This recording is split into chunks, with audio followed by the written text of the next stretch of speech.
Bombo Business News.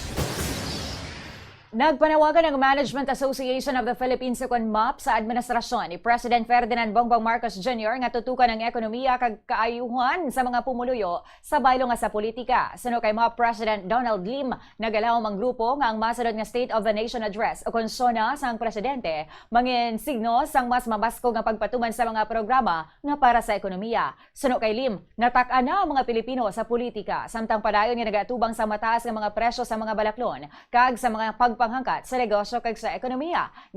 Pabutyag man niya nga dapat ipadayon sa gobyerno ang kampanya batok sa korupsyon. Apang hindi ini dapat magpabago o kung magpahinay sang pagpatuman sa mga proyekto nga makahatag sang trabaho, makapagganiat sang investment, makapahagan-hagan sang presyo sang pagkaon, kag makapangayo sang pangabuhi sa mga Pilipino. Suno pa sa organisasyon, importante nga magpadayon ng mga lehitimo kag transparent infrastructure projects.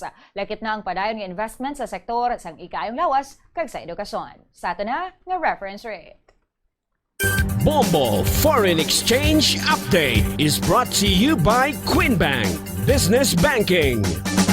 Kabombo ini nga exchange rate ganbasa sa closing transactions ang Bankers Association of the Philippines o BOP kag sa Bangko Sentral ng Pilipinas o BSP kahapon sang hapon. Maga-resume liwat ang transaksyon subong nga aga. 61 pesos and 75 centavos ang baylo sang isa kay US dollar. 7 pesos and 88 centavos ang Hong Kong dollar. 47 pesos and 85 centavos ang Singapore dollar. 16 pesos and 45 centavos ang Saudi Rial kag 70 pesos and 49 centavos ang baylo sang euro.